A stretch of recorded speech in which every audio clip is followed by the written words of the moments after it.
इस मूवी की शुरुआत 6 दोस्तों से होती है जो कि एक ट्रिप पर जा रहे होते हैं। ट्रिप पर जाते हुए उनकी गाड़ी का टायर पंचर हो जाता है। टायर चेंज करने के बाद वह ट्रिप में आगे बढ़ते हैं। वह एक होटल में पहुंच चुके हैं। वहां ठहरने के लिए ये लोग रूम लेते हैं। वहां उन्हें एक लेडी मिलती है। वह लेडी इन लोगों में से एक लड़की को कहती है, मैं तुम्हें एक बात बताना चाहती हूँ, तुम सिर्फ माउंटेन तक जाना, माउंटेन के पार कभी मत जाना क्योंकि वहाँ पर खतरा है। वह बताती है कि आज तक जो भी कोई वहाँ गया है वापस लौटकर नहीं आया है।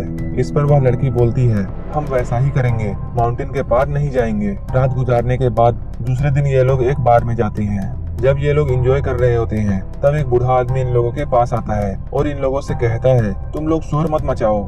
इस पर जेन बोलती है, तुम्हें हमारे साथ इस तरह से बदतमीजी से बात नहीं करना चाहिए। इस पर वह बूढ़ा आदमी गुस्सा होता है और वहाँ से चला जाता है। पार्टी करने के बाद ये लोग बाहर आते हैं। बाहर आते ही ये लोग देखते हैं उनकी गाड़ी के पास एक आदमी खड़ा है। उस आदमी को वहाँ पर खड़ा देख एडम उस पर चिल्लाता है, लेकिन वह आदमी वहाँ से नहीं हटता है। ये लोग उस आदमी की तरफ एक वाइन की बोतल फेंकते हैं। इसके बाद वह आदमी वहाँ से चला जाता है। दूसरे दिन जब जेन मॉर्निंग वॉक के लिए निकलती है तब वह एक लेडी को देखती है जो कि कुछ बेचने के लिए वहाँ आई थी। जेन इस लेडी से कुछ सामान खरीदती है। अचानक उसे वहाँ पर एक बच्ची दिखाई देती है। जेन उस बच्ची से उसका नाम पूछती है, लेकिन वह बच्ची बिना कुछ बताए डर के मारे वहाँ से भाग जाती है। वह लेडी कहती है, मेरी बच्ची की नेचर काफी अलग है। ये सारे दोस्त दिन में ट्रिप के लिए निकलते हैं। चलते चलते ये लोग जंगल तक पहुँच जाते हैं। ये लोग जंगल में जाने के बाद काफी खुश होते हैं। जब ये लोग जंगल में जाने के बाद माउंटेन के पास पहुँचते हैं तब जेन को उस लेडी की बात याद आती है। उस लेडी ने कहा था, माउंटेन के पास मत जाना क्योंकि वहाँ खतरा है। उन लोगों में से एक लड़का कहता है, माउंटेन के पार बहुत सुंदर जगह है, हम वहाँ जाएंगे और एंजॉय करेंगे। तुम उस लेडी की बात को ज्यादा मत सोचो और हमारे साथ चलो। धीरे धीरे चलते हुए ये लोग माउंटेन के उस पार पहुँच जाते हैं। वहाँ जाने के बाद इन लोगों को कुछ आवाजें सुनाई देती हैं। इन लोगों में से एक लड़की वीडियो बना रही होती है। तभी ये लोग देखते हैं पेड़ का एक बहुत बड़ा हिस्सा इन लोगों की तरफ आ रहा है। यह देखकर ये लोग भागने लगते हैं और अपनी जान बचाते हैं। लकड़ी का वह टुकड़ा इतनी तेजी से इन लोगों की तरफ आ रहा था कि इनमें से एक फ्रेंड उसमें क्रश हो जाता है और वहीं पर मर जाता है। अपनी जान बचाने के लिए सारे लोग जख्मी हो चुके थे। जब ये सभी लोग वहाँ उठते हैं तब ये देखते हैं कि उनका एक फ्रेंड वहाँ नहीं है और ये लोग उस फ्रेंड को देखने जाते हैं। जब ये लोग अपने दोस्त के पास पहुँचते हैं तब ये देखते हैं उसकी हालत काफी ज्यादा खराब हो चुकी है और उसका चेहरा अब देखने लायक भी नहीं है। ये सारे लोग यह देखकर डर जाते हैं। तब ये लोग डिसाइड करते हैं इन लोगों को यहाँ से जल्दी से चले जाना चाहिए। यहाँ आने के बाद अब ये लोग अपना रास्ता भूल चुके थे। अब इन्हें ये भी नहीं पता था कि इस जंगल से कैसे बाहर निकला जाए। रास्ता ढूंढते हुए इन लोगों को रात हो जाती है। रात गुजारने के लिए ये लोग एक जगह पर टेंट लगाने की सोचते हैं। ये लोग आपस में ही लड़ने लगते हैं कि यहाँ पर टेंट लगाना सही नहीं है। अगर हम यहाँ पर टेंट लगाते हैं तो कोई भी जंगली जानवर आकर हमें खा सकता है। लेकिन रात के समय आगे बढ़ना भी ठीक नहीं था। आखिरकार ये लोग टेंट लगाने के लिए यहाँ पर राजी हो जाते हैं। टेंट लगाने के बाद ये लोग आराम करने लगते हैं। आधी रात को जेन की नींद खुलती है। उसे वहाँ पर किसी की आहट सुनाई देती है। सुबह जब ये लोग उठते हैं तब वह देखते हैं कि उनकी एक दोस्त गायब हो चुकी है। ये लोग कांटेक्ट करने के लिए मोबाइल फोन तलाशते हैं, लेकिन मोबाइल भी इन लोगों के बैग से गायब हो चुकी है। उसी वक्त जेन इन लोगों को बताती है, कल रात को मैंने किसी की आहट महसूस की थी और मैंने उसकी परछाई भी देखी थी। ये लोग अपनी दोस्त को ढूंढने के लिए निकल जाते हैं। एडम को वहाँ पर एक बच्ची नजर आती है। जेन बोलती है, मैंने इस बच्ची को पहले भी देखा है। जेन उस बच्ची से पूछती है, तुम यहाँ पर क्या कर रही हो? लेकिन एडम को ऐसा लगता है यह बच्ची उन लोगों के साथ मिली हुई है जिन लोगों ने इनकी दोस्त को गायब किया है, और इसलिए एडम उस बच्ची के पीछे दौड़ने लगता है। भागते हुए एडम का पाँव एक ट्रैप पर फंस जाता है और वह जमीन पर गिर जाता है। एडम का पाँव जिस ट्रैप में फंसा था उसमें एक चैन बंधी थी और वो चैन एडम को घसीटने लगती है। वह चैन एडम को घसीटते हुए अंडरग्राउंड शेल्टर में पहुंचा देती है और वो अंदर जाकर गायब हो जाता है। उसके दोस्त एडम को नहीं देख पा रहे थे। ये लोग यह सब देखकर काफी ज्यादा घबरा जाते हैं और ये लोग फैसला करते हैं ये लोग अंदर नहीं जाएंगे, क्योंकि इन्हें लगता है अगर ये लोग अंदर जाएंगे तो जिसने भी एडम को अंदर खींचा है वह इन लोगों को भी मार डालेगा। तब ये लोग लकड़ी का एक टुकड़ा लेकर वहाँ पर गाड़ देते हैं और दूर जाकर छुप जाते हैं और किडनैपर का वहाँ आने का वेट करते हैं। ये लोग सोचते हैं कि जैसे ही किडनैपर बाहर आएगा ये लोग उस पर हमला करके उससे पकड़ लेंगे। तब ये लोग देखते हैं दो आदमी इनके फ्रेंड्स को लकड़ी पर लटका कर ला रहे हैं। उनमें से एक लड़का इनके पास आता है और कहता है कि तुम मेरी फ्रेंड को छोड़ दो, नहीं तो मैं तुम लोगों का बुरा हाल करूंगा। वो लोग एडम को नीचे पटक देते हैं। एडम पहले तो बेहोश होता है, लेकिन बाद में उसे होश आ जाता है। वह लकड़ी का एक टुकड़ा लेकर उठता है और उन किडनैपर्स पर हमला कर देता है। वो उन किडनैपर्स को बहुत मारता है। वहीं दूसरा किडनैपर मौके का फायदा उठाकर वहां से भाग जाता है। एडम ने उस किडनैपर को इतना ज्यादा मारा था कि उसका सर फट जाता है और इसका स्कल बाहर आ जाता है। यह देखकर सारे फ्रेंड डर जाते हैं कि एडम को क्या हो गया है कि उसने इतनी बेरहमी से उस शख्स को क्यों मार डाला। एडम के दोस्त उससे कहते हैं तुम्हें इस शख्स को इतना नहीं मारना चाहिए, क्योंकि हो सकता है यह शख्स तुम्हें जान से नहीं मारता और तुम्हें जिंदा छोड़ देता। तब एडम कहता है मैंने यह सब अपनी सेफ्टी के लिए किया है। तभी ये लोग देखते हैं कि उनकी एक फ्रेंड जो कि गायब हो चुकी थी वह भी वहाँ आ जाती है। वह लड़की जब वहाँ आती है किडनैपर की लाश को देखने के बाद, वह लड़की एडम से कहती है यह तुमने क्या कर दिया, तुमने एक आदमी का मर्डर किया है। जेन उससे कहती है तुम कहाँ चली गई थी। वह लड़की इन लोगों को बताती है वह यहाँ से निकलने का रास्ता ढूंढने गई थी। वह लड़की इन लोगों को बताती है उसने यहाँ पर कुछ लोगों को देखा है और वह उन लोगों से अपनी जान बचाकर यहाँ पर आई है और इन लोगों को जल्द से जल्द इस जंगल से बाहर निकलना होगा, वरना ये सारे लोग यहाँ पर मारे जाएंगे। इन सब के बाद ये लोग आगे बढ़ते हैं। आगे बढ़ते हुए इन लोगों को आहट सुनाई देती है। उस डरावनी आवाज को सुनने के बाद ये लोग अलग अलग होकर भागने लगते हैं। भागते हुए एक लड़के का पैर ट्रैप में फंस जाता है। जैसे ही वह उस वायर को छूता है, दूर से एक हथियार आता है और उसके चेस्ट पर लग जाता है। वह लड़का जमीन पर नीचे गिर जाता है, लेकिन उसकी जान बच जाती है। यह सब देखकर ये लोग भागने लगते हैं। भागते हुए उनकी एक दोस्त गड्ढे में गिर जाती है। एडम उस लड़की को बचाने के लिए गड्ढे के पास जाता है।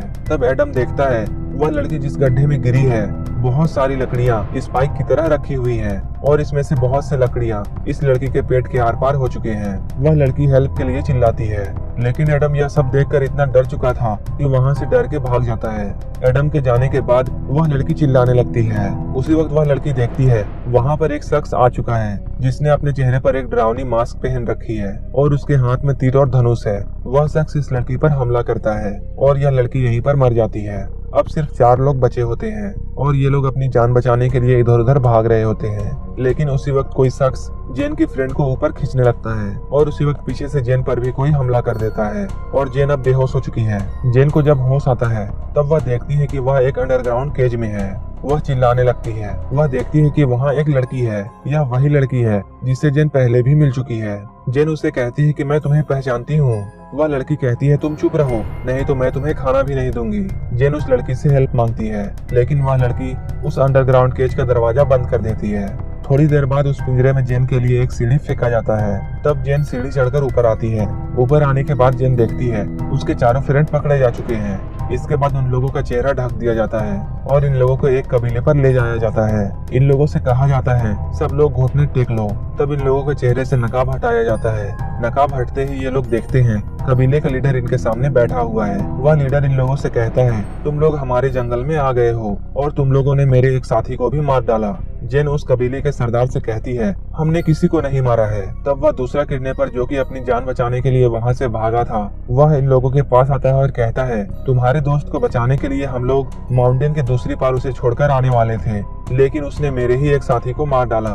वह अपने मरे हुए साथी के डेड बॉडी को इनके पास रख देता है। उस डेड बॉडी की काफी बुरी हालत हो चुकी थी और उसमें कीड़े भी लग चुके थे। तब जेन उस कबीले के सरदार से रिक्वेस्ट करती है, हमें लगा था वह शख्स हमें मार डालेगा और इसलिए हमने अपनी सुरक्षा के लिए उस पर हमला कर दिया। हमारा उसे जान से मारने का कोई भी मकसद नहीं था, हमने अपनी जान बचाने के लिए उसे मारा था। तब कबीले का सरदार इन लोगों से कहता है जैसा तुमने मेरे एक साथी को मारा था बिल्कुल उसी तरह मैं भी तुम लोगों को मार डालूंगा। वह लीडर एडम को एक जगह पर लेटा देता है। इस कबीले का सरदार एक लकड़ी उठाता है और एडम के सर पर वार करने लगता है। वह एडम के सर पर इतना मारता है जब तक उसके सर का कीमा न बन जाए। वह बहुत ही बुरे तरीके से एडम को मार डालता है। यह सब देखकर उसके फ्रेंड काफी ज्यादा डर जाते हैं। यह देखकर जेन का एक दोस्त अपनी जान बचाने के लिए वहां से भागने की कोशिश करता है। वह भाग ही रहा होता है, उसी वक्त इस कबीले का लीडर उसके तरफ एक चाकू फेंकता है और वो चाकू सीधा जाकर उस लड़के को लग जाता है और वह लड़का वहीं पर जमीन में गिर जाता है। इसके बाद वह लड़के को पकड़ लेता है और एक रॉड को गर्म करता है। गर्म करने के बाद उस रॉड से उस लड़के की दोनों आंखों को फोड़ देता है। उस लड़के के दोनों आंखों को फोड़ने के बाद उसकी आंखों में बड़े बड़े गड्ढे हो जाते हैं। इसके बाद जेन से कहा जाता है हम लोग तुम्हें भी इसी तरह की मौत मार देंगे। जेन इन लोगों से कहती है तुम हमें मत मारो, तुम जो कहोगे हम मानेंगे, तुम जैसा चाहोगे हम करेंगे। जेन की बातों को सुनने के बाद वहाँ का लीडर जेन से कहता है हम तुम्हारे दोस्तों को अपनी गुलामी के लिए रख लेंगे, लेकिन तुम मेरे लिए क्या करोगी। इस पर जेन कहती है तुम जो चाहोगे मेरे साथ कर सकते हो और तुम जैसा चाहोगे मैं वैसा ही करूंगी, लेकिन तुम हमें मत मारो।